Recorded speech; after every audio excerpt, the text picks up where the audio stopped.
"I'm sorry, Mom. I'll be good." That voice, barely a whisper, more breath than words, should have been lost to the wind, buried beneath the screaming snow and the groaning pine trees that lined the ridge above Red Willow. It should have faded into nothing like all the other things this town had forgotten. But instead, that whisper found a pair of ears that refused to forget anything. Not the sound of a detonator's click, not the whine of mortar, not even the helpless whimper of a child in the dark. Rex heard it, and that changed everything. It had started like any other night in the cabin at the edge of town, where Logan Hayes, now 42, and no longer defined by the rank stitched across his chest, had just finished stacking the last of the firewood beside the hearth. The sleeves of his flannel rolled up despite the creeping chill that seeped through the old wooden beams like a ghost he'd never quite evicted. Outside, the wind was picking up speed, dragging snow in spirals across the frozen porch steps, and as Logan turned to slide the bolt across the door, a habit that remained long after the battlefield had disappeared, Rex, who had been sleeping by the fire with the practiced stillness of a retired warrior, suddenly stood up. No bark, no growl, no warning. Just motion. Instant, sharp, and certain. Logan barely had time to register the movement before the German shepherd was gone, slipping through the barely cracked door and into the storm like he'd seen something the rest of the world had missed. For a split second, Logan's body froze. Not out of fear, but out of something deeper, something primal. Because in all the years since they'd left the dust and fire of Afghanistan, Rex had never run without cause. Not once. And so, with instincts that hadn't dulled despite years of trying to forget why they existed, Logan threw on his parka, shoved his feet into half-laced boots, grabbed the flashlight, and followed the trail that hadn't yet vanished into the white. That's how he ended up in the park. That's how he found her. The swings, motionless under ice. The slide, hunched and crooked like a wounded spine. The benches, empty but for the snow that draped them like shrouds. And beneath the slide, curled into herself, wrapped in a coat so thin it may as well have been tissue, lay a girl no older than 11, barely breathing, one hand exposed to the air, her fingers blue at the knuckles. Rex stood over her, ears pinned, eyes steady, his body tense like it had been that day outside Cable when they heard the ticking under the vehicle. But this time, there was no bomb, only a child. Logan dropped to his knees, ignoring the cold that sliced through denim and skin like tiny blades, and leaned in. She stirred, just enough to part her lips, and that's when she whispered it again. "I'm sorry, Mom. I'll be good."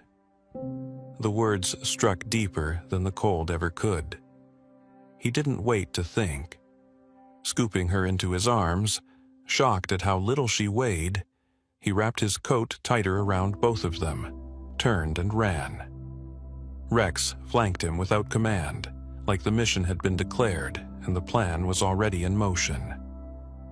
The hike back was a blur of pain and wind, of limbs that didn't move fast enough, of memories he thought he'd buried rising like smoke.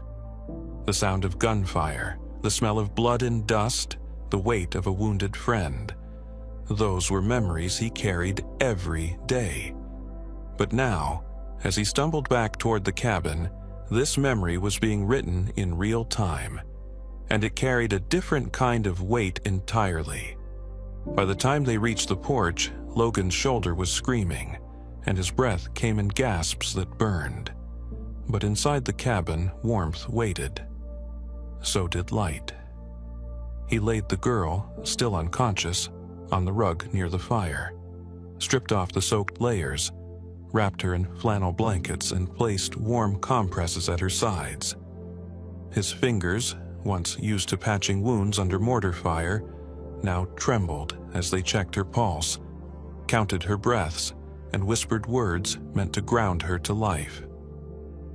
Rex lay beside her again, this time curling his body gently against her feet like an anchor, as if his presence alone could tether her to this world. Only once Logan had ensured her breathing was steady did he notice something had slipped from the folds of her coat. A waterlogged notebook, edges curled, pages warped. He opened it cautiously, expecting maybe a diary, maybe a schoolwork book. But what he found stopped him cold. On the first page, in careful, uneven handwriting, Mia Langford. Beneath that, a drawing of a house with bars instead of windows. On the next page, a stick figure with long hair curled on the floor, a larger figure looming behind, and between them, a dog. Page after page, the pictures told a story that needed no explanation, one of silence, of fear, of someone small trying to survive something too big. Logan swallowed hard, because the last time he'd heard that last name, Langford, he'd been standing on a different porch a decade ago, watching his cousin Rachel walk away with a baby in her arms and a bruise on her face, refusing to tell him anything except that she was done asking her family for help. And now, here was a child, with her eyes, her chin, her voice. Mia. He placed the notebook aside, rubbed both hands over his face, then turned toward Rex. "You didn't just find her," he muttered. "You brought her home." The storm outside had begun to die down, but in Logan's chest, another storm was only beginning. One made of memory and guilt, of names half remembered and promises never made. And as Rex shifted closer to Mia, curling his body tighter as the girl murmured in her sleep and pressed a hand to his fur, Logan realized something else with absolute clarity. This wasn't an accident. This was a reckoning. When Mia awoke for the first time since the storm, it was not to the sharp crack of a parent's voice or the cold scrape of basement cement against her back, but instead to the muted crackle of a wood-burning stove and the sound of something warm breathing near her side. Her eyelids fluttered with the hesitation of someone who'd learned long ago that safety was often a trick of the moment. But as her eyes focused through the haze of memory and sleep, she found herself not in the back of a stranger's car or the corner of a forgotten shed, but tucked beneath a thick flannel quilt, her fingers curled around its edge like a lifeline. The cabin, dim in the gray morning light filtering through frosted window panes, seemed to pulse with warmth that came not only from firewood, but from presence. And it was there, nestled close at her side, that she saw him. Rex, curled with practiced stillness, his head resting just inches from her shoulder, his breathing deep but attentive, as if his body had never truly gone off duty. The memory of the night before, fragmented and swirling like snow in the wind, began to stitch itself together inside her mind. The storm, the slide, the sudden warmth of a man's arms. The voice she hadn't recognized but didn't fear, and before that, even further back, the voices that had told her she was a problem, a burden, a reminder of something broken. She had run, not toward anything but away. Yet somehow this dog had found her, and now his steady presence told her something no adult ever had with such certainty. She was safe. In the adjoining room, Logan stood at the edge of the sink, staring down at a chipped mug of coffee that had long since gone cold, his breath fogging the kitchen window as his eyes remained fixed on the shadow of the girl beyond it. The events of the previous night played on a loop in his head. The desperate trek through the whiteout, the hollow sound of her whisper, the frightening stillness of her tiny body.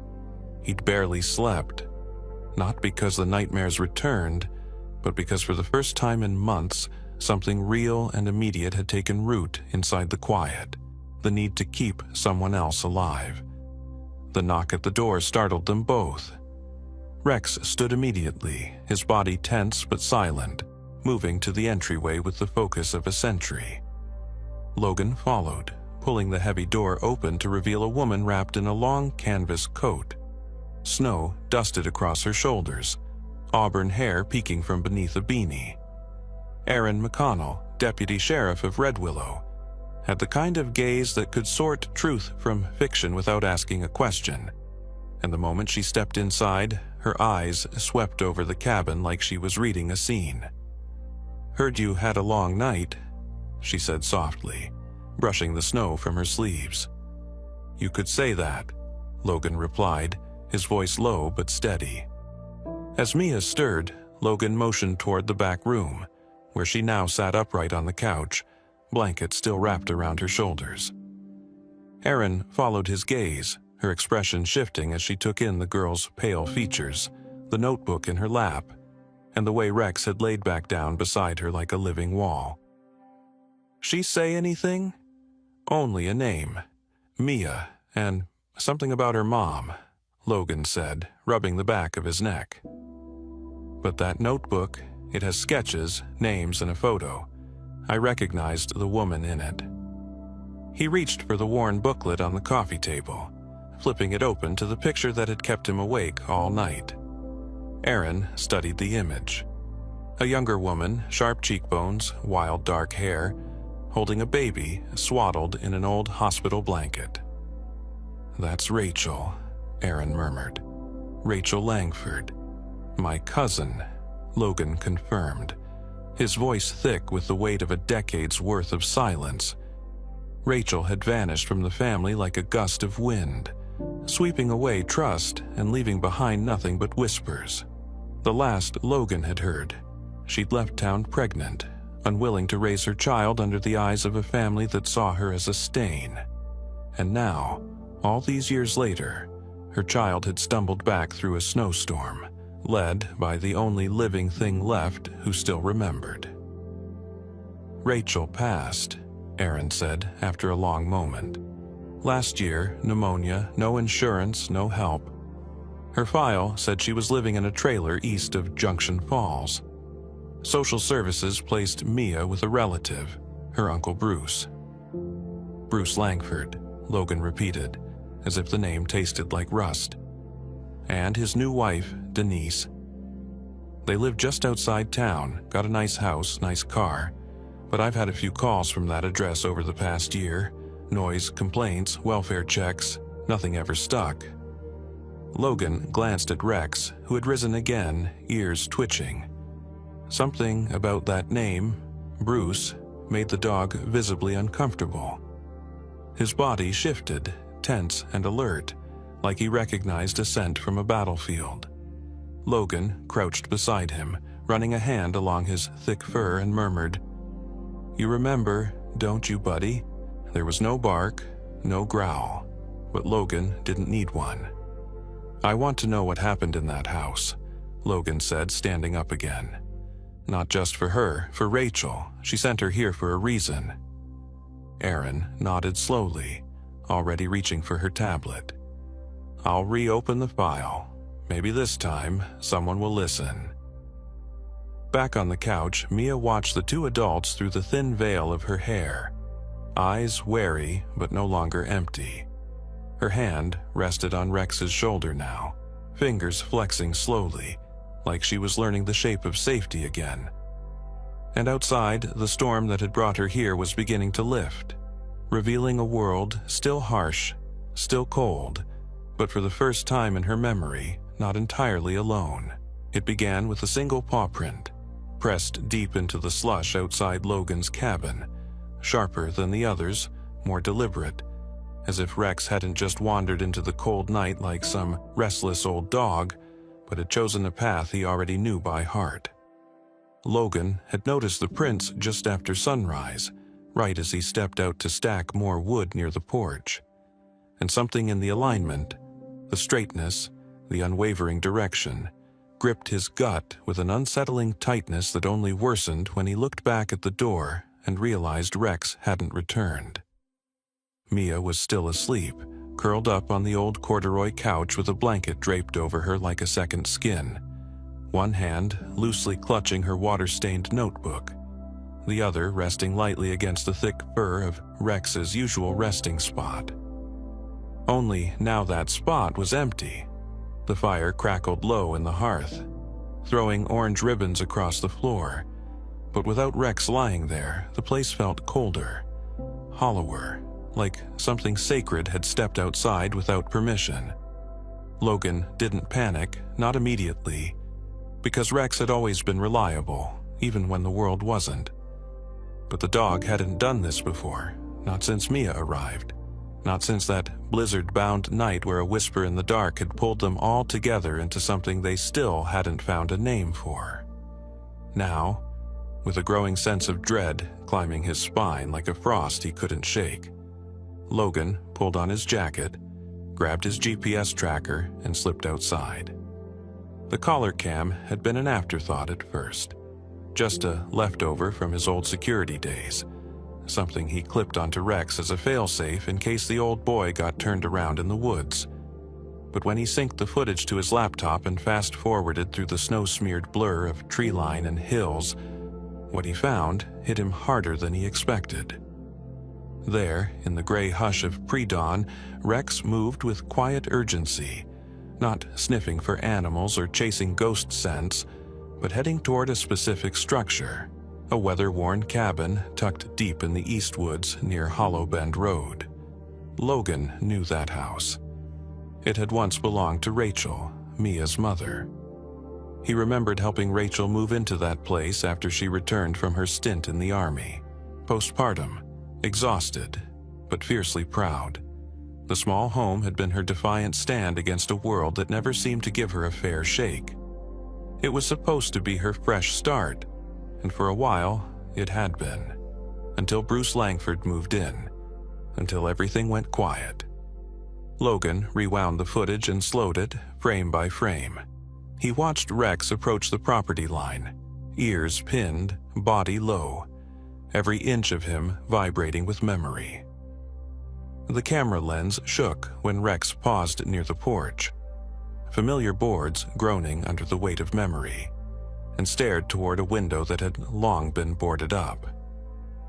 And then, startling in its clarity, was the moment the dog's ears flicked sharply toward the sound of something. A cry? A muffled bark? Logan couldn't tell, but the timestamp on the footage was damning. 3:47 a.m. Mia had been asleep then, safe and warm. Rex, on the other hand, had gone searching for ghosts. Logan closed the laptop slowly, his fingertips still on the edge of the keyboard, heart hammering in that slow, heavy way it used to during long-distance recon missions. Only this time, the stakes weren't in some foreign city or nameless desert alley. They were right here, in the bones of Red Willow. Later that afternoon, with Mia sketching quietly by the fire and Rex curled beside her, Logan stepped out to his truck and made a call he hadn't made in years. Erin McConnell answered on the second ring. "Hayes?" Her voice was wary, but awake. "Everything all right?" "I need you to run something," Logan said. "A property search on Rachel Langford's old place." Erin sighed. "Bruce still owns it. Hasn't sold it since Rachel passed. Claims he's keeping it as a rental, but I haven't seen a lease on file. Why?" "Because Rex keeps going back there," Logan said. "And he's not chasing squirrels." There was a pause, then a low whistle. "You thinking what I'm thinking?" "I'm thinking there's more to why Mia ended up in that park than just grief and frostbite." An hour later, Erin pulled up in her county-issued SUV with a folder in hand. Inside were notes from an old CPS file, one that had been flagged but ultimately dropped. The reason? Insufficient evidence. The complaint had come from an anonymous neighbor. Descriptions were vague, but all mentioned the same thing. A little girl seen locked out in the cold, shouting inside the house, and once the sound of a dog yelping.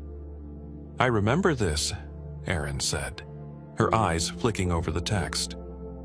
"We tried to follow up, but Bruce wouldn't let us in without a warrant, and by the time we came back with one, the house was empty." "What about the dog?" Logan asked. She shook her head. no mention. Probably assumed it ran off. That night, as the wind picked up again and the cabin creaked with the shifting of snow against its aging beams, Mia sat beside Rex, her hand resting on his chest, rising and falling with each slow breath. Logan, seated across from her, asked gently, "Do you remember that cabin in the woods? The one with the broken porch?" Mia didn't answer right away. Instead, she opened her notebook, flipped to a page near the back and held it up. On it was a drawing. A house with dark windows, a shadow of a girl in the yard, and beside her a dog standing firm.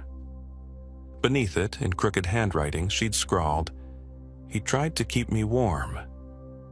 Logan swallowed hard, the weight of it sitting heavy in his chest. "Was that Rex?" he asked. Mia nodded. "Bruce hit him when he barked, said he was too loud. Mama screamed at him to stop, but Bruce locked me in the shed anyway." Logan looked down at Rex, who now thumped his tail once against the floor, the only acknowledgement he needed. It wasn't just memory pulling him back. It was duty. The kind that didn't retire just because the world decided you were done. Erin stood by the door, her expression unreadable. "We've got enough now," she said. "Between the footage, Mia's drawings, the old reports, it's not airtight, but it's enough to move." Logan nodded, his voice quiet but resolute. "Then let's move." Outside, the snow had begun to fall again, but inside the cabin, something deeper than warmth stirred. An old instinct waking up, something primal and true. A soldier, a child, and the dog who remembered everything they'd tried to forget. The courtroom didn't feel like justice. It felt like cold wood and colder stairs, like the echo of boots on linoleum and the sharp sting of old memories that never quite faded, no matter how far you ran or how long you stayed quiet. The polished seal of Montrose County glinted on the far wall above the judge's bench, but to Mia, seated between Logan and Rex, it may as well have been a spotlight. Harsh, unforgiving, and far too bright for someone who had spent so long learning how to disappear.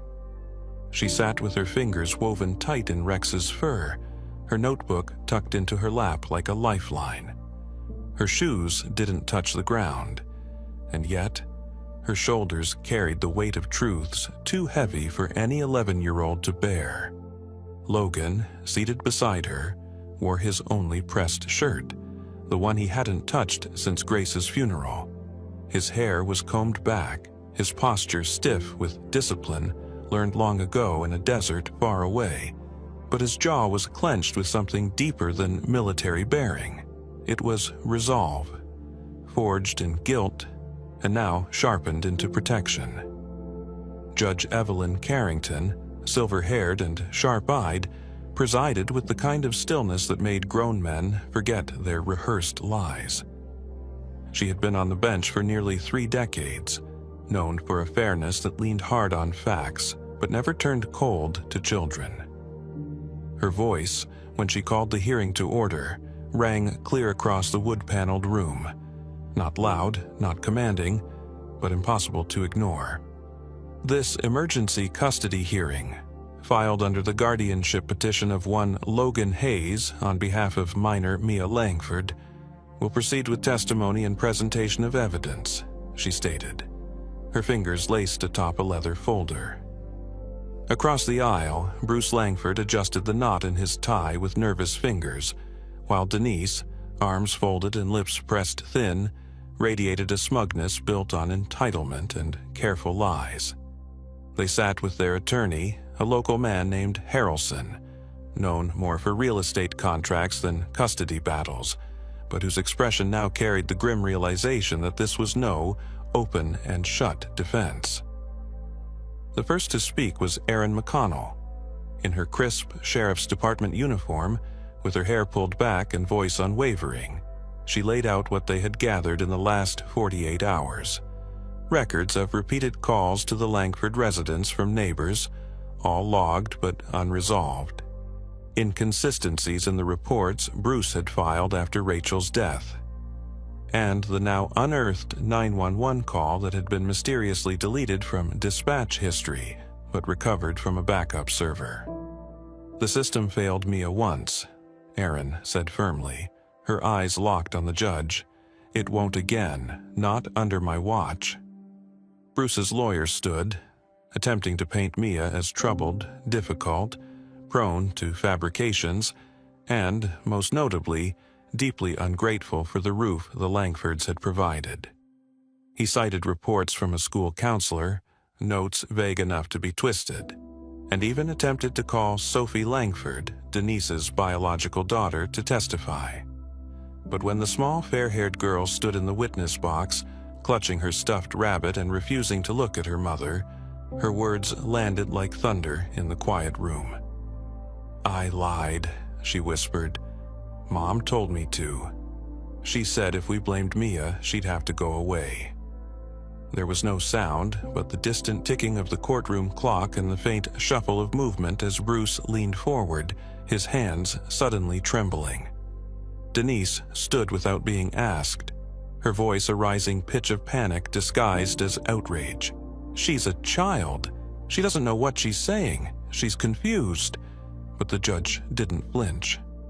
"Confusion," she said dryly, "is rarely that consistent."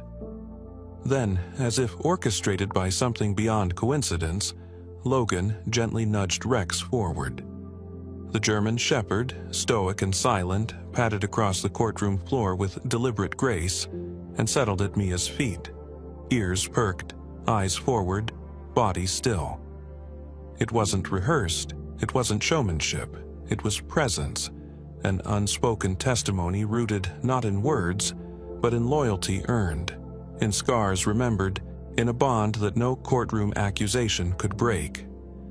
"Miss Langford," the judge said, her tone softer now, "would you like to speak?" Mia looked up at Logan once, then to Erin, and finally at the judge. Her voice, when it came, was thin but clear. "I don't want to live with people who say I ruined everything. I didn't break their things. I didn't lie about the snow or the freezer or the time they locked me out. I tried to be quiet, I tried not to cry, but I always heard Rex at night scratching at the door. I think he remembered me, even when they tried to make me forget who I was." She paused, one hand still buried in Rex's fur.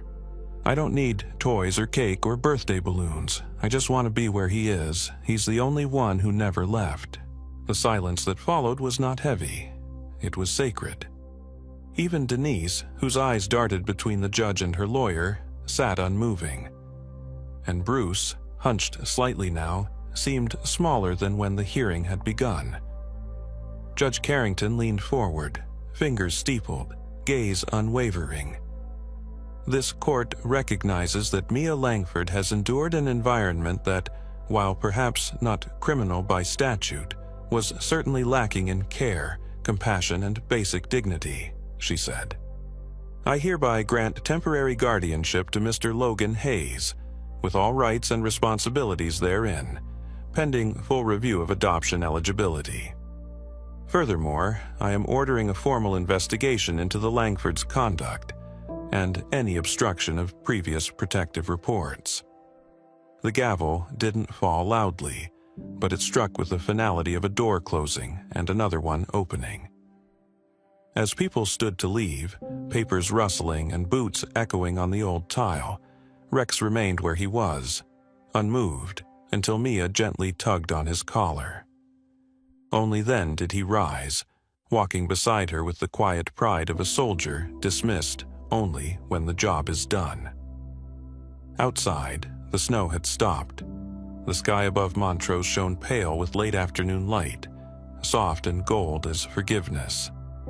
Erin clapped Logan on the back, murmuring something about next steps and social workers.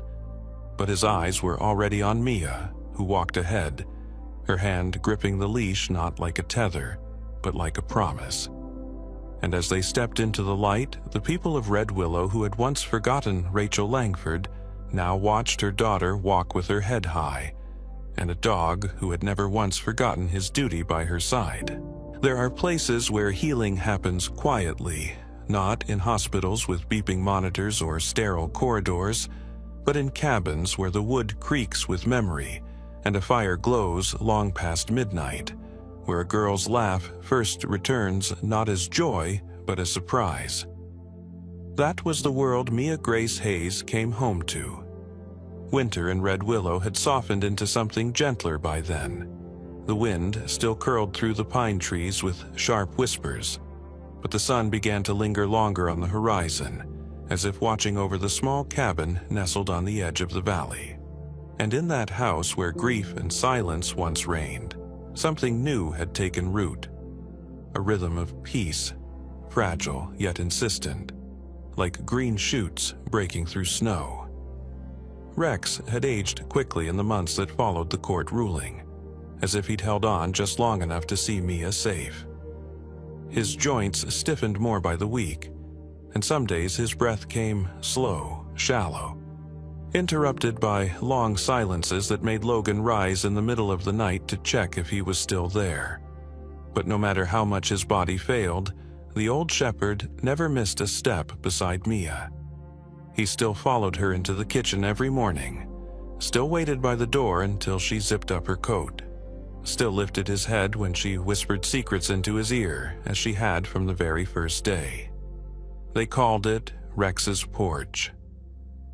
It had started as an idea, something Mia scribbled into the back of her new school journal with colored pens and crooked letters. Ah, a house for kids like me. And dogs, too. At first, Logan thought it was a dream best kept on paper, the kind of thing children invent when the world finally stops hurting long enough to imagine what else it could be. But Mia didn't just imagine.